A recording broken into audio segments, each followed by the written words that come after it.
glorious moments. പക്ഷെ ഞാൻ ഒരു ചോദ്യം ചോദിച്ചോട്ടെ? ആ ശുഭാസ്, ഈ യഹോവ പിശാചാണെന്ന് അങ്ങനെ ചിന്തിക്കാൻ, അങ്ങനെ പറയാനുള്ള ഒരു സാഹചര്യം എന്താണ്? അങ്ങനെ ചിന്തിക്കുന്നത് എന്തുകൊണ്ടാ? യഹോവ പിശാചാണെന്നുള്ളതിന് എന്താ സംശയം? യഹോവ പിശാചാണ് അല്ലെന്ന് തെളിയിക്കാൻ ആർക്കെങ്കിലും ഉണ്ടെങ്കിൽ വന്ന് തെളിയിക്കാന്ന് പറഞ്ഞിട്ട് ആരെയും കണ്ടില്ല. അതുപോലെ ഈ ഇസ്രായേലിന്റെ ചരിത്രത്തിൽ ഒരു പിശാച് ഉണ്ടായിരുന്നു. ഈ പിശാച് എന്താ ചെയ്യുന്നത്? അവരെ അറുക്കുക, മുടിക്കുക, മോഷ്ടിക്കുക. ഇസ്രായേലിനോട് ഇത് മുഴുവൻ ചെയ്ത യഹോവയാണ്. ആ യഹോവയെ പിശാച്. ഇസ്രായേലിന്റെ പിശാച് യഹോവയായിരുന്നു. അത് പൊട്ടന്മാരും വിഡ്ഢികളും മന്ദബുദ്ധികളുമായ ആളുകൾക്ക് പിടികിട്ടിയില്ല. അവര് യഹോവയെ ഭജിക്കുകയും സ്തുതിക്കുകയും. യഹോവ ചെയ്തത് മുഴുവൻ പിശാചിന്റെ പ്രവൃത്തികളല്ലേ. പുതിയ നിയമത്തിൽ പിശാചിന്റെ പ്രവൃത്തികൾ എന്ന് പറയുന്ന പ്രവൃത്തി മുഴുവൻ പഴയ നിയമത്തിൽ ചെയ്ത യഹോവയാണ്. അയാളാണ് പിശാച്. അയാളെ അടിച്ചോടിക്കാൻ വേണ്ടിയാണ് യേശു ക്രിസ്തു വന്നത്. പിശാചിന്റെ പ്രവൃത്തികളെ അഴിക്കേണ്ടതിന് ദൈവപുത്രൻ പ്രത്യക്ഷനായി. അതായത് അന്നത്തെ യഹൂദന്മാരുടെ ദൈവമായിരുന്നു യഹോവ അല്ലേ? അല്ല, പകുതി യഹൂദന്മാരുടെ മുഴുവൻ ദൈവം അല്ലായിരുന്നു. അതുകൊണ്ടാണ് യഹൂദന്മാരുടെ ഇടയിൽ സംഘർഷമാണ്. അതുകൊണ്ടാണ് യഹോവ എപ്പോഴും കടന്ന് പരാതി പറയുന്നുണ്ട്. നിലവിൽ എന്റെ ജനം എന്നെ ഉപേക്ഷിച്ചു, ഇവരെന്നെ. അങ്ങനെ ഒരു ദൈവം ഉള്ളെങ്കിൽ ആരില്ല ആ ദൈവത്തെ ഉപേക്ഷിക്കൂ. ഉപേക്ഷിക്കുന്നതിന് തക്കതായ കാരണമുണ്ട്. ഇയാളുടെ കയ്യിലിരിപ്പ് ശരിയല്ല, അപ്പുറത്ത് അവർക്ക് ഇഷ്ടമുള്ള ദൈവമുണ്ട്. അല്ല, അപ്പൊ ഈ മോശയുടെ സമയത്ത് ഈ ഇവര് ഇതുകൊണ്ട് വിഗ്രഹങ്ങളൊക്കെ ഉണ്ടാക്കിയെന്ന് പറഞ്ഞപ്പോ മോശ മലയുടെ ഇതിൽ നിന്ന് തിരിച്ചു വന്നപ്പോ അത് കണ്ട് ദേഷ്യം വന്ന് എല്ലാം തല്ലിയൊടിച്ച് ഒരു കഥയില്ലേ? അങ്ങനെ അപ്പൊ വിഗ്രഹം ഉണ്ടാക്കാൻ പറയുന്ന ദൈവം ഉണ്ടല്ലോ. വിഗ്രഹം ഉണ്ടാക്കരുതെന്ന് പറഞ്ഞ യഹോവയാ പറഞ്ഞത്. പക്ഷെ അപ്പുറത്ത് സർപ്പത്തിന്റെ രൂപം ഉണ്ടാക്കാൻ പറഞ്ഞ ദൈവമുണ്ട്. യെരുശലേം ദൈവാലയത്തിനകത്ത് കെരൂബിന്റെ രൂപം ഉണ്ടാക്കാൻ പറഞ്ഞു. അത് യഹോവയല്ല. യഹോവ രൂപ വിരോധിയായിരുന്നു. ഇപ്പൊ രൂപം ഉണ്ടാക്കുന്ന ഇഷ്ടമുള്ള ദൈവം ഉണ്ടായിരുന്നു, ഇഷ്ടമില്ലാത്ത ദൈവം ഉണ്ടായിരുന്നു. അല്ലല്ല, യഹോവ പലതില്ല. ഏലും യഹോവയായിരുന്നു. പിന്നീട് ഏലെന്നുള്ളിടത്തും അവർ യഹോവയെ എഴുതി ചേർത്താണ്. അതുകൊണ്ടാണ് ഈ നല്ല വാചനവും ചീത്ത വാചനവും യഹോവയുടെ പേരിൽ തന്നെ നടക്കുന്നത്. സത്യത്തിൽ ഒരു ഗുഡ് ഗോഡും ഒരു ബാഡ് ഗോഡും ഉണ്ടായിരുന്നു ഇസ്രായേലിന്. ഇസ്രായേലിന്റെ ബാഡ് ഗോഡാണ് യഹോവ. ഗുഡ് ഗോഡ് ഏല്. അതുകൊണ്ട് ഏലിന്റെ ഇതിലാണ് യേശുക്രിസ്തു. അതുകൊണ്ടാണ് ഏലി ഏലി എന്ന് അദ്ദേഹം പ്രാർത്ഥിച്ച് യഹോവയെ നല്ല വിളിച്ചു. പിന്നെ മാലാഖമാരൊക്കെ ഗബ്രിയേൽ, മിഖായേൽ, ഊറിയേൽ, പ്രഭു എല്ലാം ഏലിന്റെ മാലാഖമാര്.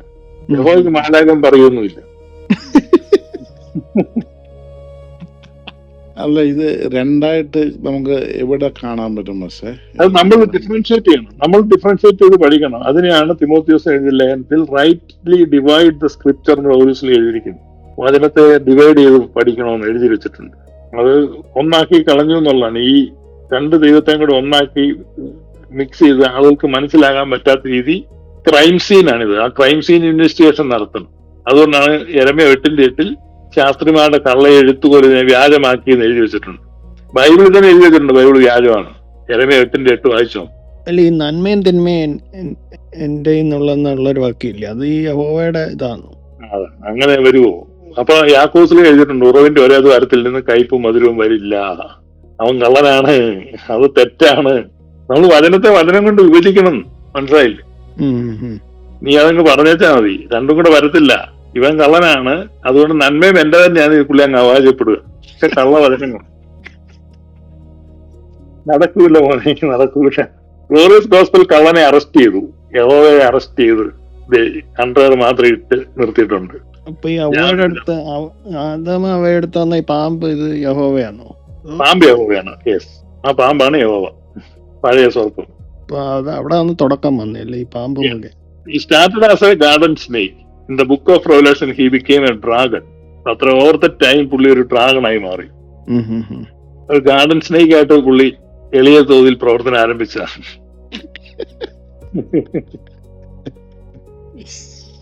ഹംബിൾ ബിഗിനിങ് ആയിരുന്നു. അപ്പൊ ഈ പുതിയ നിയമത്തിൽ വരുമ്പോ എന്തോ യഹോവ അപ്പം യേശു ക്രിസ്തു ഓടിച്ചു വിട്ടോ? അതോ എന്തോ മാറ്റം സംഭവിച്ചവിടെ? ലോഡ്ഷിപ്പ് അല്ലേ, ഇസ്രായേലിന്റെ ലോഡാന്ന് പറഞ്ഞല്ലേ യഹോവ ചെയ്യുന്നത്. അപ്പൊ യഹോവയുടെ അജണ്ട ഈ പഴയ നിയമത്തിൽ വായിക്കുമ്പോൾ, ഞാൻ നിങ്ങളെ ജാതികളുടെ ഇടയിൽ ചിതറിക്കും, യഹോവയുടെ ഒരു വാഗ്ദാനമാണ്. പിന്നെ ഞാൻ നിങ്ങളുടെ ശത്രുക്കളുടെ മുമ്പിൽ നിന്നാവിഷയമാക്കും, ഞാൻ നിന്നെ പരിഹാസ വിഷയമാക്കും, നിന്റെ നാണിട ഞാൻ നാട്ടുകാരെ കാണിക്കും, നിന്നെ ഞാൻ നഗ്നയും അനാവൃതയുമാക്കും, ശൂരന്മാരായ ആളുകളെ ഞാൻ നിങ്ങൾക്കെതിരെ വരുത്തും, അവർ നിങ്ങളുടെ സ്ത്രീകളെ ബലാത്സംഗം ചെയ്യും. ഇതൊക്കെ യഹോവയുടെ പ്രോമിസസ് എന്ന് പറഞ്ഞാൽ ഇത് മുഴുവൻ യഹോവ ചെയ്ത് ഏറ്റവും ഒടുവിൽ ഇവരെ റോമിന്റെ അടിമത്തത്തിൽ കൊണ്ടാക്കി. അങ്ങനെ they ended up slavery under Rome. അപ്പോഴാണ് യേശുക്രിസ്തു വരുന്നത്. യേശുക്രിസ്തു വന്നിട്ട് വിമോചനമല്ലേ പ്രസംഗിക്കുന്നത്, ഞാൻ നിങ്ങളെ മോചിപ്പിക്കാൻ വേണ്ടി വന്നിരിക്കും. അങ്ങനെ ചട്ടങ്ങളാൽ നമുക്ക് വിരോധവും പ്രതികൂലമായ കൈയെഴുത്തിനെ മായ്ച്ച് കുരിശിൽ വെച്ച് അവനെ പരാജയപ്പെടുത്തി. എന്നിട്ട് പറഞ്ഞു, മരണമേ നിന്റെ ജയം എവിടെ? അപ്പം പാപത്തിന്റെ ശമ്പളം മരണമാകുന്നു, പാപത്തിന്റെ ശക്തിയോ ന്യായപ്രമാണമാകുന്നു, ന്യായപ്രമാണത്തിന്റെ ദാതാവോ യഹോവയാകുന്നു. അതുകൊണ്ട് മരണത്തിന്റെ അധികാരി ആരാണ്? യഹോവ. മരണാധികാരിയായ പിശാചിനെ യേശു നീക്കുന്നു, യഹോവ നീക്കുന്ന അർത്ഥം. കാരണം മരണം പാപത്തിന്റെ ശമ്പളമാണ്, പാപത്തിന്റെ ശക്തി ന്യായപ്രമാണമാണ്. ന്യായപ്രമാണത്തെ 2 കൊരിന്ത്യർ 4 പൗലോസിൽ എഴുതിയിരിക്കുന്ന മരണത്തിന്റെ പ്രമാണമെന്നാണ്. അപ്പൊ മരണത്തിന്റെ പ്രമാണമാണ് ഈ ന്യായപ്രമാണം, അത് യഹോവയുടേതാണ്. അതുകൊണ്ട് മരണത്തിന്റെ അധികാരി ആരാണ്? യഹോവയാണ്. അയാളെ പിശാചെന്നാണ് പുതിയ നിയമം വിളിക്കുന്നത്. മരണാധികാരിയായ പിശാചിനെ പെന്തക്കോസ്തുകാർ പാടും, മരണാധികാരി ആയിരുന്ന ഘോരനാം പിശാചിനെ. അത് യഹോവയെ പറ്റിയ പാടുന്നേ, അത് ഇവർക്ക് പിടികിട്ടുന്നില്ല. കുറച്ച് കഴിഞ്ഞ് യഹോവയെ സ്തുതിക്ക് വരും. ഈ ന്യായപ്രമാണം എന്ന് പറയുമ്പം ഈ പുതിയ നിയമത്തിൽ വരുമ്പം ഈ നമ്മൾ ഓൾഡ് ടെസ്റ്റ്മെന്റ് റൂൾസ് ആണോ ഫോളോ ചെയ്യുന്നത്, അതോ ന്യൂ ടെസ്റ്റ്മെന്റ്? പുതിയ നിയമത്തിൽ റൂൾസ് ഇല്ലല്ലോ. അല്ല, ഈ മോശയുടെ നിയമങ്ങൾ ഫോളോ ചെയ്യണമെന്നങ്ങാണ്ട് ഒരു വാക്കിയില്ലേ ന്യൂ ടെസ്റ്റ്മെന്റ്? ഇല്ല, അതൊക്കെ തെറ്റിദ്ധരിക്കുന്ന. അതായത് രാജകീയ ന്യായപ്രമാണം എന്നാ പറയുന്നത്, റോയലായി രാജകീയ ന്യായപ്രമാണം. കൂട്ടുകാരനെ നിന്നെപ്പോലെ തന്നെ സ്നേഹിക്കാന്നുള്ളത്, ആ ഒറ്റ ന്യായപ്രമാണമേ ഉള്ളൂ പുതിയ നിയമത്തിൽ. യേശുക്രിസ്തു പറഞ്ഞു, ഞാൻ പുതിയൊരു കൽപ്പന നിങ്ങൾക്ക് തരുന്നു, നിങ്ങൾ അന്യനെ സ്നേഹിപ്പിക്കും. അന്യനെ സ്നേഹിച്ചു കഴിയുമ്പോൾ പിന്നെ വേറെ റൂളിന്റെ ആവശ്യമില്ല. സ്നേഹമില്ലാത്തടത്താണ് റൂൾ വേണ്ടി വരുന്നത്, മനസ്സിലായോ? അത് law divides and love unites. നിയമം നമ്മളെ ഭിന്നിപ്പിക്കും, സ്നേഹം നമ്മളെ ഒന്നിപ്പിക്കും. സ്നേഹം ഇല്ലാത്തടത്താണ് നിയമം ആവശ്യമായി വരുന്നത്. സ്നേഹം ഉള്ളിടത്ത് നിയമം ആവശ്യമേ ഇല്ല. അതായത് പഴയ നിയമം കംപ്ലീറ്റ് എടുത്ത് കളഞ്ഞത് യേശു ക്രിസ്തു അല്ലേ? അതെ, മുഴുവൻ കളഞ്ഞു. നമ്മൾ അതുകൂടി എടുത്തു വെച്ചു. ആണ് ക്രിസ്ത്യാനിറ്റിക്ക് പരാജയം വന്നത്. ഓൾഡ് ടെസ്റ്റ്മെന്റ് അല്ലേ? അല്ല, ഓൾഡ് ടെസ്റ്റ്മെന്റ് യേശു ക്രിസ്തു പറഞ്ഞല്ലോ, പുതിയ തുണിക്കഷ്ണം പഴയ തുണിക്കഷ്ണത്തോട് ചേർത്ത് തുന്നരുത്. നമ്മൾ തുന്നി, കർത്താവ് പോയി കഴിഞ്ഞ് തുന്നി, രണ്ടുകൂടെ തുന്നി കെട്ടി ഒറ്റ പുസ്തകം വെച്ചിട്ടില്ലേ? അല്ല, പക്ഷെ ഈ ബന്ധുക്കോസ് പറയുമ്പോ അത് റെഫറൻസ് ആയിട്ടല്ലേ അവർ ഉദ്ദേശിക്കുന്നത്? റെഫറൻസ് ആയിട്ടാണ്. റെഫറൻസ് ആയിട്ടില്ല പോരായിരുന്നോ? ബന്ധക്കോസുകാരുമായിട്ട് ഇതിന് ബന്ധമില്ല സഹോദരൻ. ബന്ധക്കോസുകാരൊക്കെ പിന്നെ വന്നതല്ലേ. ബന്ധക്കോസുകാർ വന്നിട്ട് അധികം നാളായില്ല. അതിനു മുമ്പ് തന്നെ ഇത് ഒന്നിച്ച് തുന്നി കെട്ട് കത്തോലിക്കല്ലേ. ഇത് രണ്ടുകൂടെ ഒന്നിച്ച് തുന്നി കെട്ടരുതെന്ന് യേശു പറഞ്ഞില്ലേ? അതായത് കോടി തുണിക്കഷ്ണം പഴയ തുണിക്കഷ്ണത്തോട് ചേർത്ത് തുന്നരുത്. അത് ന്യായപ്രമാണത്തെയും കൃപയെയും സംബന്ധിച്ചാണ് യേശു പറഞ്ഞത്, വളരെ വ്യക്തമാണ്. അപ്പൊ ഇത് രണ്ടുപേരും ഇവര് തുന്നിയല്ലോ. തുന്നിയാൽ ചീന്തൽ വല്ലാതെ വലുതായി പോകും. അതേസമയം മുസ്ലിങ്ങളുടെ ഖുർആനിൽ ഈ അബ്രഹാമിന്റെ പഴയ കാര്യങ്ങളൊക്കെ പറയുന്നുണ്ട്. ഇഞ്ചീലിനെ പറ്റിയും തോറായെ പറ്റി അവർ പറയുന്നുണ്ട്. ഇഞ്ചീലുണ്ട്, തോറാണ്ട്. പക്ഷെ അവരുടെ പുസ്തകത്തിൽ അവർ ഇഞ്ചീലും തോറായും കുത്തിക്കെട്ടിയോ? അവര് ഖുറാനായിട്ട് തന്നെ വെച്ചില്ലേ? അപ്പൊ അവർക്ക് നമ്മളെക്കാൾ ബുദ്ധിയുണ്ട്. അതുകൊണ്ടാണ് യേശു ക്രിസ്തു പറഞ്ഞ, ലോകത്തിന്റെ മക്കൾക്ക് വെളിച്ചത്തിന്റെ മക്കളെക്കാൾ ബുദ്ധിയുണ്ട്. വെളിച്ച മക്കളെക്കാൾ ലോകമക്കൾ ബുദ്ധിക്കുള്ളവരാണ്. വെളിച്ചമക്കൾ ഇപ്പം ഊമ്പിത്തെറ്റിയിരിപ്പുണ്ട്. അതുകൊണ്ട് ഇവർക്ക് അടിസ്ഥാന ഉപദേശം എന്തോന്ന് അറിയത്തില്ലല്ലോ.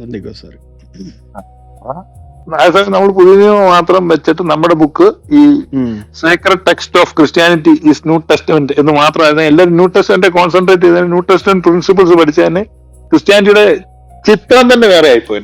കാരണം ഈ പറഞ്ഞ മുഴുവൻ പ്രസംഗിക്കുന്ന യെശയ്യാവും ദാനിയേലും എസ്തേറും ഇയ്യോബും ഒക്കെ അല്ലേ പ്രസംഗിക്കുന്നത്?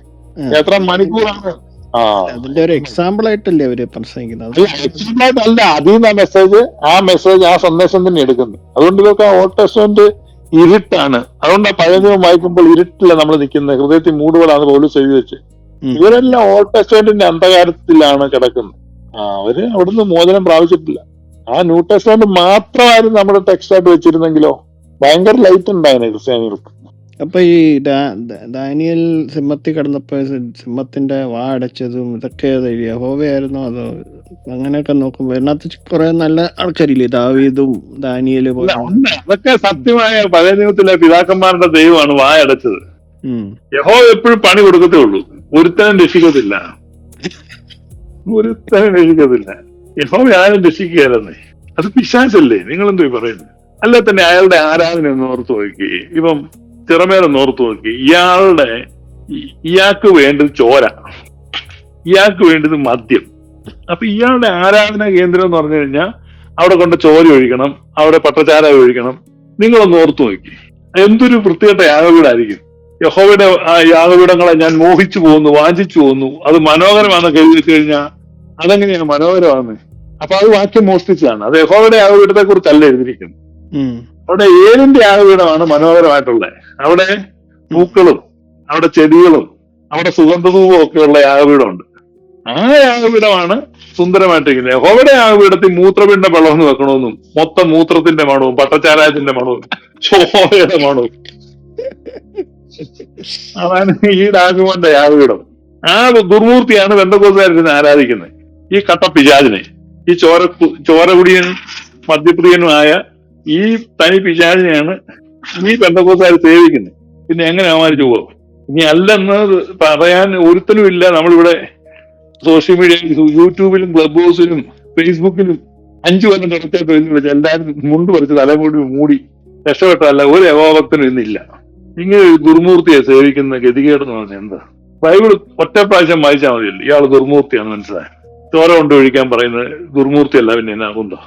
ചാരായം കൂടെ ഒഴിച്ചോളാം. ആ പുള്ളി ഇരുന്ന് സ്തുതിക്കുക, യഹോവി വിമോചക, യഹോഭക്തനായ വിമോചക പറയൂ. ഞാൻ മൈക്ക് മ്യൂട്ട് ചെയ്യാം. അല്ല പക്ഷെ അപ്പം ഈ ഇതിനകത്ത് പറയുന്നത് ന്യായപ്രമാണത്തെ നിവർത്തിക്കുവാനാണ് കർത്താവ് വന്നിരിക്കുന്നത്. അതിന്റെ വള്ളിപുള്ളിയോ നീക്കുവാനല്ല, അതിനെ നിവർത്തിക്കുവാൻ അത്രേ യേശു കർത്താവ് വന്നിരിക്കുന്നത്. അപ്പൊ അതിനെ എങ്ങനെയാ പാസ്റ്റ കാണുന്നത്? ന്യായപ്രമാണത്തെ നിവർത്തിക്കുക എന്നതുകൊണ്ട് എന്നാ ഉദ്ദേശിക്കുന്നത്? ആ നിയമങ്ങളെയൊക്കെ മനുഷ്യനെ സാധിക്കുവാൻ കഴിയത്തക്കവണ്ണം നമുക്കൊരു നല്ലൊരു ഹൃദയത്തെ നൽകി തന്നു എന്നുള്ളതല്ലേ? അങ്ങനെയൊന്നും അല്ല. ന്യായപ്രമാണത്തെ നിവർത്തിക്കുക എന്ന് പറഞ്ഞു കഴിഞ്ഞാൽ എന്താണ് ഉദ്ദേശിക്കുന്നത്? ന്യായപ്രമാണ നിയമങ്ങളെ ഇപ്പൊ ഞാൻ പറയാം, ഒരു പെരുന്നാൾ കഴിക്കുക എന്ന് ഉദ്ദേശിക്കുന്നത് എന്താ? ഇപ്പൊ ഞാൻ ഈ പെരുന്നാൾ കഴിക്കാൻ വന്നിരിക്കുകയാണ് എന്ന് പറഞ്ഞു കഴിഞ്ഞാൽ അതിന്റെ അർത്ഥം തന്നെ അത് പങ്കെടുക്കാൻ. വിമോചന നാട്ടിലാണോ? അല്ലല്ല, വെളിയില്. നാട്ടിലൊരാളുണ്ടോ? ഉദാഹരണം പറയാൻ, ഒരാള് ഞാൻ നാട്ടിലോട്ട് വരികയാണ്. അപ്പൊ ഞാൻ അവിടുത്തെ പെരുന്നാൾ, അപ്പൊ ഞാൻ ഈ പെരുന്നാൾ കഴിക്കാൻ വേണ്ടിയാണ് ഞാൻ വന്നിരിക്കുന്നത് എന്ന് പറഞ്ഞാൽ എന്താ അതിന്റെ അർത്ഥം? അതിൽ പങ്കെടുക്കാനാ വന്നിരിക്കുന്നത്. അല്ലല്ല, പെരുന്നാൾ കഴിക്കുക എന്ന് പറഞ്ഞു കഴിഞ്ഞാൽ ഞാൻ അത് നടത്തുന്നത്. അത് പെരുന്നാൾ നടത്തി പൂർത്തീകരിക്കാനാണ് ഞാൻ വന്നിരിക്കുന്നത്. ഞാൻ ആ പെരുന്നാൾ കഴിച്ചു കഴിഞ്ഞാൽ പിന്നെ പെരുന്നാളുണ്ടോ? പെരുന്നാൾ കഴിഞ്ഞില്ലേ? അപ്പൊ വേറെ മക്കളുണ്ടല്ലോ, മനുഷ്യൻ ജീവിച്ചിരിക്കുന്നിടത്തോളം കാലം എന്ന് പറഞ്ഞാൽ ന്യായപ്രമാണത്തെ നിവർത്തിക്കാനാണ് ഞാൻ വന്നിരിക്കുന്നത് എന്ന് പറഞ്ഞാൽ ന്യായപ്രമാണം എന്താ ചെയ്യുന്നേ? വിമോചകം പറ. ന്യായപ്രമാണം അവനെ കുറ്റം വിധിക്കുക. അങ്ങനെയല്ല, ന്യായപ്രമാണം ഇത്രയും നാൾ ന്യായപ്രമാണം ചെയ്ത് എന്താണ്? അത് പറ. ന്യായപ്രമാണം അവന്റെ തെറ്റുകളെ ബോധ്യപ്പെടുത്തുകയല്ലേ? യേശുക്രിസ്തു വരെ ന്യായപ്രമാണം ചെയ്തുകൊണ്ടിരുന്നത് എന്താണെന്ന് ഞാൻ ചോദിച്ചു. എന്താ ചെയ്തുകൊണ്ടിരിക്കുന്നത്? ആളുകളെ കൊല്ലുക, അതാ ന്യായപ്രമാണം ചെയ്യുന്നത്. അതെ. അതുകൊണ്ടാണ് അതിനെ മരണത്തിന്റെ പ്രമാണം എന്ന് വിളിക്കുന്നത്. മനസ്സിലായോ? അപ്പൊ ന്യായപ്രമാണത്തെ നിവർത്തിക്കാൻ ആ ന്യായപ്രമാണത്താൽ യേശുക്രിസ്തു കൊല്ലപ്പെട്ടു. പക്ഷെ അതിനകത്ത് മനുഷ്യൻ ജീവിച്ചിരിക്കുന്നിടത്തോളം കാലം ന്യായപ്രമാണം അവന്റെ മേൽ കർത്തൃത്വം ഉണ്ടെന്ന് വചനമുണ്ടല്ലോ. പക്ഷെ ഇല്ല, അങ്ങനെയൊന്നുമില്ല. ന്യായപ്രമാണത്തെ നിവർത്തിക്കാന്ന് പറഞ്ഞാൽ ഈ ന്യായപ്രമാണം യേശുക്രിസ്തുവിനെ വധിച്ചു. ന്യായപ്രമാണം അനുസരിച്ചാണ് അവനെ വധശിക്ഷയ്ക്ക് വിധിച്ചത്. മനസ്സിലായോ? അതാണ് ന്യായപ്രമാണത്തെ നിവർത്തിക്കുന്നത്. അവനെ വധശിക്ഷയ്ക്ക് വിധിച്ചിട്ട് 3-ാം ദിവസം അവൻ ഉയർത്തെഴുന്നേറ്റോടുകൂടി ന്യായപ്രമാണത്തിന്റെ കഴപ്പ് തീർന്നു. അതാണ് ന്യായപ്രമാണത്തെ നിവർത്തിക്കുന്നത്. ദണ്ണവേ എന്ന് പറയും. അല്ല, പക്ഷെ ഈ ന്യായപ്രമാണമാണല്ലോ മനുഷ്യന് പാപബോധം വരുത്തുന്നത്. അതെ, പാപബോധം വേണ്ടല്ലോ നമുക്കിതിന്റെ പാപബോധം. അല്ല, ജഡത്തിൽ ജീവിക്കുന്ന മനുഷ്യന് അതിനെ കുറിച്ചുള്ള ബോധ്യം വരുത്തേണ്ടത് ഉണ്ടല്ലോ. ആവശ്യമില്ലല്ലോ. പാപബോധമല്ല, നമുക്ക് നീതിബോധം വേണ്ടി. അതുകൊണ്ടാണ് പരിശുദ്ധാത്മാവ് വരുമ്പോൾ നമുക്ക് നീതിബോധം തരും. പാപത്തെക്കുറിച്ചും നീതിയെക്കുറിച്ചും ന്യായവിധിയെക്കുറിച്ചും ബോധം വരുത്തുന്നതിന് മൂന്ന് ഓഡിയൻസിനാ, അല്ലാതെ നമുക്ക് പാപബോധം തരത്തില്ല പരിശുദ്ധാത്മാവ്. അല്ല, പക്ഷെ അപ്പൊ 1 തീമോഥെയോസ് 1-ാം അധ്യായത്തിൽ പറയുന്നുണ്ടല്ലോ ആർക്കാണ് നമ്മൾ ന്യായപ്രമാണം പറയേണ്ടതെന്നും പറയുന്നുണ്ടല്ലോ. 1 തീമോഥെയോസ് 1-ാം അധ്യായത്തില് പിതൃഹന്താക്കൾ മാതൃഹന്താക്കൾ എന്നൊക്കെ പറഞ്ഞ് അവരോടാണ് നമ്മൾ ന്യായപ്രമാണം പറയേണ്ടതെന്ന് പറയുന്നുണ്ടല്ലോ. ഇല്ലില്ല, ന്യായപ്രമാണം നമ്മൾ ആരോടും പറഞ്ഞിട്ട് ഒരു കാര്യമില്ല. ന്യായപ്രമാണത്തിന്റെ പ്രവൃത്തിയാൽ ഒരു ജഡവും നീതീകരിക്കപ്പെടുന്നില്ല. റോമാലേഖനം, ഗലാത്യ ലേഖനത്തിൽ ജീവിപ്പിക്കാൻ കഴിയുന്ന ഒരു പ്രമാണവും നമുക്ക് നൽകപ്പെട്ടിരുന്നില്ല. അങ്ങനെ ഉണ്ടായിരുന്നെങ്കിൽ ആ ന്യായപ്രമാണം വാസ്തവത്തിൽ നീതിക്ക് ആധാരമാകുമായിരുന്നു. അങ്ങനെയൊരു പ്രമാണമില്ല. ജീവദാതാവായ ജീവൻ നൽകാൻ കഴിയുന്ന ഒരു ന്യായപ്രമാണവും ഇല്ല. മരണം വരച്ചുകൊണ്ടിരുന്നതാണ് ന്യായപ്രമാണം. ആ മരണം യേശുക്രിസ്തു ഏറ്റെടുത്തു. അതാണ്. പക്ഷെ 1 തീമോഥെയോസ് 1-ാം അധ്യായം 8-ാമത്തെ വാക്യത്തിൽ ന്യായപ്രമാണമോ നീതിമാനല്ല, അധർമ്മികൾ, അഭക്തർ, അനുസരണം കിട്ടവർ, പാപികൾ, അശുദ്ധർ, ബാഹ്യന്മാർ, പിതൃഹന്താക്കൾ, മാതൃഹന്താക്കൾ, കൊലപാതകർ, ദുർനടപ്പുകാർ, പുരുഷകാമികൾ, നരമോഷ്ടാക്കൾ, ഉം. ഭൂഷ്ക് പറയുന്നവർ, കള്ളസത്യം ചെയ്യുന്നവർ എന്നീ വകക്കാർക്ക് പത്യോപദേശത്തിനും വിപരീതമായ മറ്റേതിനും അത്രേ വെച്ചിരിക്കുന്നത് എന്ന് ഗ്രഹിച്ചുകൊണ്ട് അതിനെ ന്യായോചിതമായി ഉപയോഗിച്ചാൽ ന്യായപ്രമാണം നല്ലത് തന്നെ എന്ന് നാം അറിയുന്നു. അത് ക്രിമിനൽ ലോയെ കുറിച്ചാണ് പറയുന്നത്. ന്യായപ്രമാണത്തിലെ ക്രിമിനൽ ലോ ഇല്ലേ, അതൊരു സ്പിരിച്വൽ പ്രിൻസിപ്പിളിനെ കുറിച്ചല്ല അവിടെ പറയുന്നത്. നമ്മൾ ജസ്റ്റിഫൈഡ് ആണ്, നീതിമാനല്ല എന്ന് പറഞ്ഞാൽ നമ്മൾ നീതിമാന്മാരാണ്, ക്രിസ്തുവിൽ നീതിയായി മാറി. അവിടെ റോമാലയം നെട്ടിപ്പറയുന്നു, നീതീകരിക്കുന്നവൻ ദൈവം, കുറ്റം ചുമത്തുന്നവൻ ആര്? ന്യായപ്രമാണമാണ് കുറ്റം ചുമത്തുന്നത്. അപ്പൊ നമുക്ക് നീതിബോധമാണ് വേണ്ടത്. അപ്പൊ നീതീകരിക്കപ്പെട്ട നമുക്കെന്തിനാ ന്യായപ്രമാണം? അത് ശ്രദ്ധിക്കണം, മുദ്ര ശ്രദ്ധിക്കണ്ടേ? അപ്പൊ പക്ഷെ നമ്മള് ന്യായപ്രമാണത്തെ കുറിച്ച് നമ്മൾ അറിവില്ല എങ്കിൽ കർത്താവിന്റെ ക്രൂശ് മരണത്തെ കുറിച്ച് നമ്മൾ എവിടുന്നാണ് നമുക്ക് രക്ഷ ലഭിച്ചത് എന്നുള്ള സത്യം നമ്മൾ എങ്ങനെ അറിയും? നമുക്ക് ക്രൂശ് മരണത്തെ കൂടെ ഒരു രക്ഷയും കിട്ടിയിട്ടില്ലല്ലോ. അല്ല, അപ്പൊ അത് പാപപരിഹാര ബലിയായിട്ട് നമ്മൾ കാണുന്നില്ലേ? ഒരിക്കലും പാപപരിഹാര ബലിയല്ല. എങ്ങനെ പാപപരിഹാര ബലിയാണ്? ക്രിസ്തു കുരിശിൽ മരിച്ചോണ്ട് നിങ്ങളുടെ പാവം പരിഹരിക്കുന്നു. ഇതൊക്കെ അല്ലേ കഴിഞ്ഞ ആളുകൾ പ്രസംഗിച്ച് വെറുതെ പരിഹാസ്യരായ ആളുകളുടെ ചോദ്യങ്ങൾക്ക് ഉത്തരവില്ല. അങ്ങനെ ക്രിസ്തു ജനിച്ചതുകൊണ്ടാണ് നമുക്ക് രക്ഷ വന്നേ, മരിച്ചോണ്ടല്ല. ക്രിസ്തു ജനിച്ചപ്പം മാലാഖമാര് പറഞ്ഞു, ഇതാ രക്ഷകൻ പറഞ്ഞിരിക്കുന്നു, സകലർക്കും രക്ഷ വന്നിരിക്കുന്നു. ക്രിസ്തു മരിച്ചപ്പോ അങ്ങനെ വല്ലതും പറഞ്ഞായിരുന്നോ? എവിടെയും മാലാഖ വന്നിട്ട് പെട്ടെന്ന് പറ വിമോചക അങ്ങനെ പറഞ്ഞായിരുന്നോ? അതിനാ പറയാന്. അല്ല, അപ്പൊ അവിടെ യേശുക്രിസ്തു പറയുന്നുണ്ട് സകലവും നിവൃത്തിയായി എന്ന് പറയുന്നുണ്ടല്ലോ, എല്ലാ പ്രവചനങ്ങളും നിവൃത്തിയായി എന്നുള്ളത്. ഞാൻ പറഞ്ഞേ, ന്യായപ്രമാണത്തിന്റെ കുത്തിക്കിഴപ്പ് നിവൃത്തിയായി എന്നാ പറഞ്ഞേ. എന്നിട്ട് ഉയർത്തൂടെ ന്യായപ്രമാണം പൊളിഞ്ഞു. നിങ്ങൾ ഈ അഗസ്ത്യന്റെ കഥ കേട്ടിട്ടുണ്ടോ? ഇല്വാലൻ വാതാബി എന്നൊക്കെ കേട്ടിട്ടുണ്ടോ? ഇല്വാലനും വാതാബി എന്നും പറഞ്ഞ് രണ്ട് സഹോദരന്മാരുണ്ടായിരുന്നു. ഇവന്മാര് ഈ ബ്രാഹ്മണന്മാരെ കൊല്ലാൻ വേണ്ടി അത് ഈ പരദേശി ബ്രാഹ്മണന്മാര് വിളിച്ച് സദ്യ കൊടുക്കും. അപ്പൊ ഈ മാതാവിയെ മന്ത്രം ചൊല്ലി ഒരു ആടാക്കും ഇല്വാലൻ. അപ്പൊ ഈ ആടിനെ കറി വെച്ച് ആട്ടിറച്ചി കൂട്ടി ഭക്ഷണം കൊടുക്കും. ഈ ബ്രാഹ്മണൻ ആട്ടിറച്ചി എല്ലാം തിന്നു കഴിഞ്ഞ് ഊണെങ്ങനെ ഉണ്ടായിരുന്നു തിരുമേനി, ബേഷായി എന്ന് പറയുമ്പം ഇല്വാലൻ ഒരു ചിരി ഇരിച്ചു പറയും, വാതാവി പുറത്തു വരാൻ പറയും. അപ്പൊ പെട്ടെന്ന് ഈ വാതാവി ഇവന്റെ വയറ്റ് ജീവൻ പ്രാപിച്ച് വയറ് വെള്ളന്ന് പുറത്തോട്ട് ചാടും. ഇങ്ങനെ ഇവൻ ചത്തുപോകും. ഇങ്ങനെ ഇവൻ ആരെങ്കിലും കൊന്നു. ഏറ്റവും ഒടുവിൽ അഗസ്ത്യന്റെ ഊഴം വന്നു. അഗസ്ത്യൻ ഇങ്ങനെ കറി വെച്ച് കൊടുത്തു. വാതാവി പുറത്തു പറഞ്ഞു. അഗസ്ത്യന്റെ വയറ്റിൽ കിടന്ന് വാതാവി മൂളി പറഞ്ഞ അഗസ്ത്യൻ ഒരേമ്പക്കം വിട്ട് പറഞ്ഞ വാതാവി ദഹിച്ചു പോയി, ഇവൻ ഇല്ലാതെയായി. അപ്പൊ അങ്ങനെ ഇല്ലാതെ ഭയപ്പെട്ടു. ഇല്ലാതെ അഗസ്ത്യന്റെ മുമ്പിൽ കവന്ന് വീണു. ഇല്വാലന് മോചനം കൊടുത്തു. അങ്ങനെ ശാപം കിട്ടി. ഇല്വാലനും വാതാവിക്കും മോക്ഷപ്രാപ്തി കിട്ടി എന്നൊക്കെയാണ് കഥ.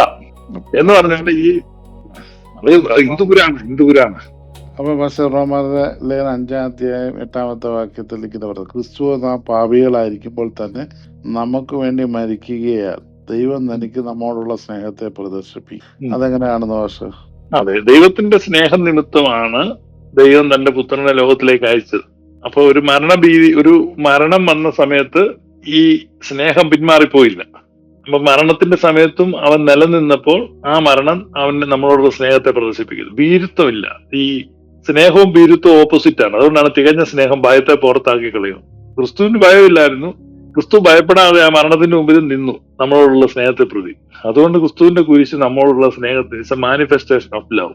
അടുത്ത വാക്യത്തിൽ പറയുന്ന, അവന്റെ രക്തത്താൽ നീതീകരിക്കപ്പെട്ട ശേഷമോ നാം അവനാൽ എത്ര അധികമായി കോപത്തിൽ നിന്ന് രക്ഷിക്കപ്പെടും. അത് ജസ്റ്റിഫൈഡ്. അത് എങ്ങനെയാന്ന് ചോദിച്ചു കഴിഞ്ഞാൽ, യേശു ക്രിസ്തുവിനെ ക്രൂശിച്ച ആളുകൾ ആ ക്രൂശിച്ച പാപത്തിൽ നിന്നുള്ള രക്ഷയാണ് നീതീകരണം എന്ന് പറയുന്നത്. അതുകൊണ്ടാണ് നമ്മുടെ നീതീകരണത്തിനായി ഉയർപ്പിച്ചു എന്ന് റോമാലയത്തിൽ തന്നെ താഴെ എഴുതിയിരിക്കും. നമ്മുടെ നീതീകരണത്തിനായിട്ടാണ് അവനെ ഉയർപ്പിച്ചു. മനസ്സിലായോ? വായിച്ചു നോക്കാം, അവിടെ എഴുതിയിട്ടില്ലേ? ഈ ശകലിച്ച വായിക്കരുത്. മനസ്സിലായോ? ഇല്ല, അതിനകത്ത് എനിക്കിത് കംപ്ലീറ്റ് ഇത് കിട്ടിയില്ല. ഇവിടെ അതിന്റെ 15-ാമത്തെ വഴി എന്നാൽ ലംഘനത്തിന്റെ കാര്യവും കൃപാവരത്തിന്റെ കാര്യവും ഒരുപോലെയല്ല. ഏകന്റെ ലംഘനത്താൽ അനേകർ മരിച്ചു എങ്കിൽ ദൈവകൃപയും ഏക മനുഷ്യനായ യേശുക്രിസ്തുവിന്റെ കൃപയാലുള്ള ദാനവും അനേകർക്ക് വേണ്ടി ഏറ്റവും അധികം കവിഞ്ഞിരിക്കുന്നു. അപ്പോൾ ആ പാപപരിഹാര ബലിയെ കുറിച്ചല്ലേ ഇവിടെ എല്ലാം പറയുന്നത്? അല്ലല്ല, അത് നമ്മളൊരു ആശയം മനസ്സിൽ വെച്ച് ബൈബിൾ വായിക്കുന്നത് നമുക്ക് അങ്ങനെ തോന്നുന്നു, അങ്ങനെയാണെന്ന്. അടുത്ത വാക്ക് ഇങ്ങനെ പറയുന്നത്, ഏകൻ പാപം ചെയ്തതിന്റെ ഫലവും ദാനത്തിന്റെ കാര്യവും ഒരുപോലെയല്ല. ഏകന്റെ പാപം ശിക്ഷാവിധി കൽപ്പിക്കുവാൻ ഹേതുവായി തീർന്നു.